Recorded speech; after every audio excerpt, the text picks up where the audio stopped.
Good afternoon, ladies and gentlemen. Thanks for the opportunity.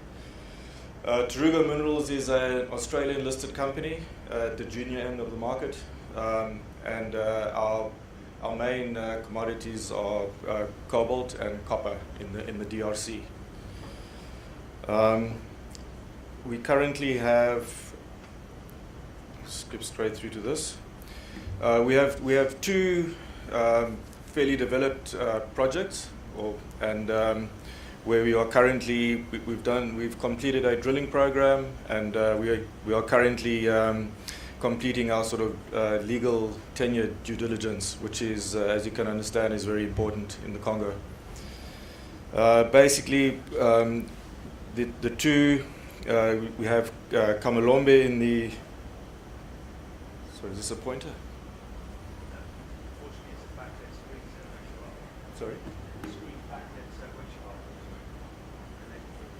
Oh, okay. I'll just talk. Okay, so we have Kamalombe in the southwest, within the both projects are within the Kolwezi Clipper, which hosts 50% of DRC's cobalt, and we have Kamalombe in the southwest, that license which is hatched, and they basically it's our neighbors. They are Glencore's Mashamba with 400,000 tons of cobalt, and to the north you have Komoto, which is over 1 million tons of cobalt. The same host rocks extend onto our license, and when we initially did the deal, basically there was no information available, only artisanal workings, and there was some drilling and some historic drilling done by KCC in conjunction with Jacomins on the Kamalombe license. We had no idea how where they got the results from, how they did the assays, or so all we had was basically the geology and a number for each stratigraphic unit. So we decided to twin 5 holes to see what is actually going on in the ground. And basically we were not disappointed. We had some excellent results. Basically 50 meters at 0.5% cobalt from surface, and within that you had a package of 14 meters at over 1%, 1.2%. Another hole came back with 31 meters at 0.5%, and within that again you had a combined zone of 8 meters at over 1%. It's a typical, these deposits are typically cobalt deposits, and you only get copper coming in at depth, where we had best intercept of sort of 24 meters at 1.2. Okay, so that was the one project, and then the second project, Mwilu, up in the northeast. That's next to the Mutashi Shamaf deposit, and the same host rocks extend across the license, and but there we had no information, so we drilled 2 fences across the. Sorry, that's the section at Kamalombe. I'll get back to that. But we drilled 2 fences at Mwilu, and there we found, and it's explained best in the section. You had 2 zones of mineralization. A syncline to the north, where you had that's shown in both of these diagrams, and basically there you had a lower grade zone of cobalt rich material, but the grades were around 0.2%, so that became a sort of a secondary priority for us. The best intercept was in the steeply dipping unit, where we had again 40 meters at 0.5%, and within that again we had 6 meters at over 1%. The same zone, we sampled the same zone in artisanal workings at surface, and there we had 12 meters at 0.55%. So we're confident that it's the same zone that continues all the way down to more than 300 meters below depth, which is so we have a second high grade zone, which has good potential for a nice little underground operation.